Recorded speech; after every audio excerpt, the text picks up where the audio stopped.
Apaan tuh? Apaan tuh? Apaan tuh? Apaan tuh? Apaan tuh? Astagfirullahaladzim. Dia tuh kejadian gedor.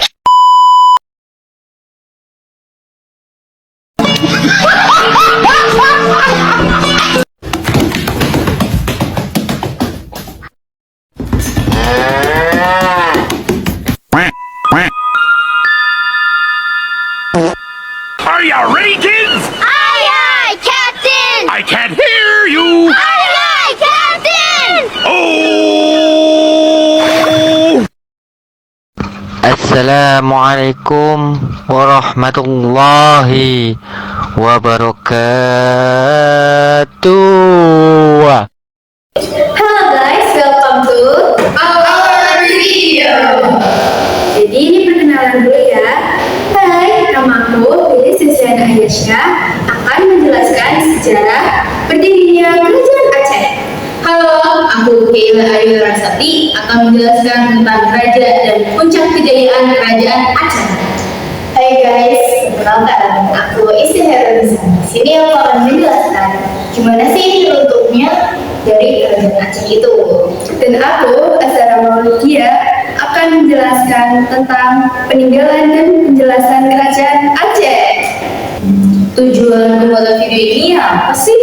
Agar kalian tahu apa aja sih yang terjadi di Kerajaan Aceh. Contohnya, yang pertama ada awal berdirinya Kerajaan Aceh, Selanjutnya, raja dan pemerintahannya, lalu ada keruntuhannya, dan terakhir ada peninggalannya. dan yang paling utama apa ya? Untuk mendapatkan nilai sejarah. A few moments later. Nggak ada topik nih. Kita ngobrol apa lagi ya? Iya nih, dan juga gimana kalau kita bahas kerajaan? Kayaknya menarik nih ya. Boleh tuh. Tapi kerajaan apa yang mau dibahas? Kalau dari abjad nih kan berawal dari A-nya. Gimana kalau kita bahas kerajaan Aceh? Boleh tuh. Aku semalam juga nemu artikel menarik loh tentang berdirinya Kerajaan Aceh. Oh sama sih Liz, kemarin aku juga baca artikel tentang peninggalan Kerajaan Aceh tahu. Wah tepat nih waktunya. Let's go in lah. Let's go. Ayo Liz, buat Liz. Oke, aku duluan ya. Ya. Jadi gini, Kerajaan Aceh itu juga dikenal sebagai Kesultanan Aceh yang merupakan kerajaan Islam yang berdiri di ujung Pulau Sumatera, tepatnya itu di Kutaraja, Banda Aceh. Kerajaan Aceh ini berdiri di atas puing-puing kerajaan Hindu dan Buddha sebelumnya. Itu ada kerajaan Indra Purba, kerajaan Indrapura, kerajaan Indrapatra, dan kerajaan Indrapuri. Kerajaan ini juga merupakan kerajaan yang kekuatan regionalnya utama pada abad ke-16 sampai 17 sebelum penurunan Panjang. Terus kerajaan Aceh ini juga berdirinya itu dimulai dari kekuatan barat yang tiba di Malaka. Itu membuat Sultan Ali Mukhayyad Shah menyusun kekuatan untuk menyatukan kerajaan-kerajaan kecil untuk memperbesar dan memperkokoh kerajaan. Selain itu, beliau juga membentuk angkatan darat dan laut yang kuat.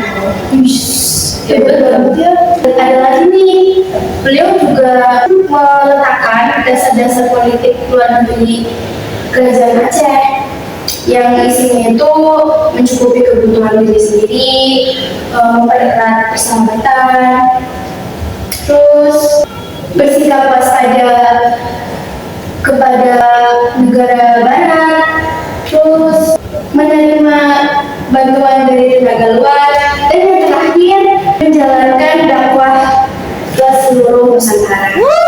Kalau buat rajanya sih siapa? Kamu nanya. Nah, kalau buat rajanya, Kerajaan Aceh itu mempunyai 35 raja, di mana raja pertama bernama Sultan Muhammad Shah dan raja terakhir Sultan Muhammad Daud. Kalian mau tahu nggak nama raja yang membawa kerajaan Aceh ke puncak kejayaan? Apaan tuh? Tahu nih, pasti Sultan Iskandar Muda nih. Setelah Sultan Iskandar Muda naik tahta, kerajaan Aceh tumbuh menjadi kerajaan yang besar dan berkuasa atas perdagangan. Bahkan kerajaan Aceh menjadi bandar transit untuk menghubungkan pedagang Islam di barat. Sultan Iskandar Muda melanjutkan ke perjuangan Aceh juga dengan menyerang Portugis dan kerajaan Jawa di Semenanjung Malaya untuk menguasai jalur perdagangan di Selat Malaka dan daerah-daerah penghasil raja. Sultan Iskandar Muda tidak hanya melanjutkan perjuangan para pendahulunya untuk melakukan ekspansi wilayah, tetapi ia juga berusaha menata sistem politik yang ada dalam kerajaan Aceh, terutama yang berkaitan dengan konsolidasi dan peletakan pengawasan terhadap wilayah-wilayahnya. Di samping itu, kerajaan Aceh memiliki kekuasaan yang sangat luas. Di antaranya ada Aru, Pahang, Kedah, Melak, dan Indriwari. Nah, ini kan masa kejayaannya ya. Nah, pasti ada masa keruntuhannya dong. Jadi ini keruntuhan kerajaan Aceh dimulai setelah Sultan Iskandar Muda wafat. Setelah Sultan Iskandar Muda wafat, digantikan oleh Sultan Iskandar Thani. Tapi nih, nggak lama setelah itu, kerajaan Aceh itu mengalami masalah politik. Runyam dong. Iya, itu jadi runyam-runyamnya kayak masalah besar-besarnya. Tahu nggak masalah itu faktor utamanya apa? Karena nggak tahu nih. Apa? Jadi begini, faktor utamanya itu perebutan kekuasaan oleh ahli waris. Biasa ya, di mana aja mesti kayak gitu, ahli waris ya, yang kan tertinggi, tahta.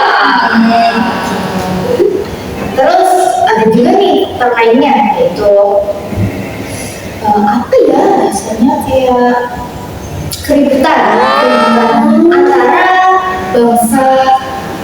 kaum bangsa dan kaum agama. Jadi dua kaum itu ribut. Terus yang kedua, negara-negara atau negeri itu melepaskan diri dari Aceh.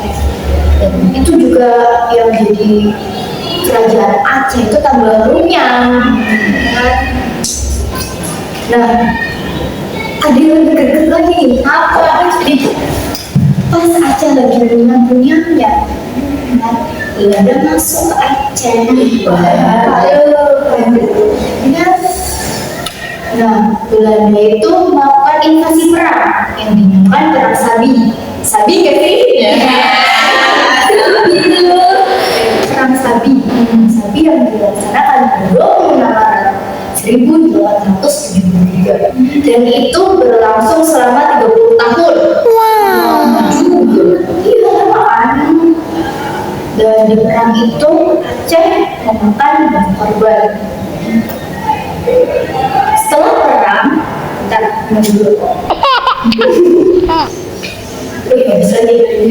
setelah perang, kepemimpinan jatuh kepada Sultan Muhammad Daud Shah. Tapi sayangnya dia juga nggak bisa menaungi Aceh.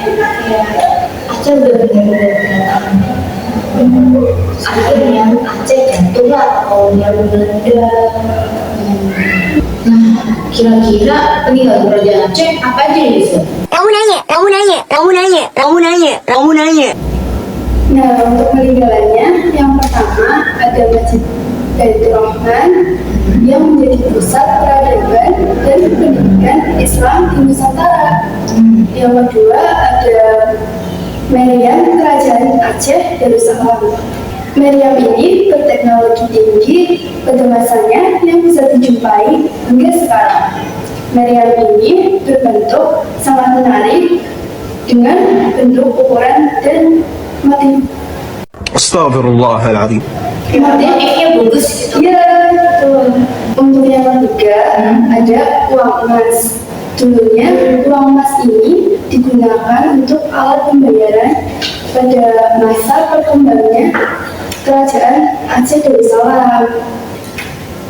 Yang keempat, Benteng Indrapatra. Benteng Indrapatra ini merupakan pada masa perkembangan Kerajaan Aceh yang dibangun pada abad ke-17. Terbuat dari batu merah. Yang kelima, Hikayat Aceh. Hikayat ini berisi tentang adat istiadat, ajaran agama, dan hingga hukum maupun sejarah yang penuh makna. Yang terakhir ada Taman Sari. Taman Sari Gunungan. Taman Sari ini merupakan taman yang berdiri sejak pemerintahan Sultan Iskandar Muda. Bangunan ini terbuat dari batu kualang. Warna-warni digunakan oleh permaisuri Sultan Iskandar Muda untuk bersenang-senang.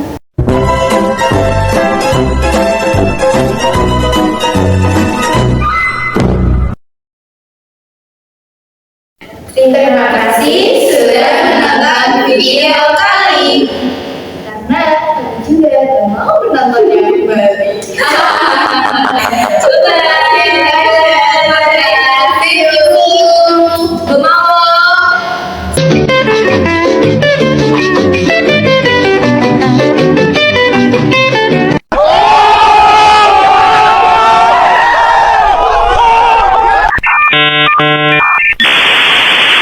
Saya wassalamualaikum bro.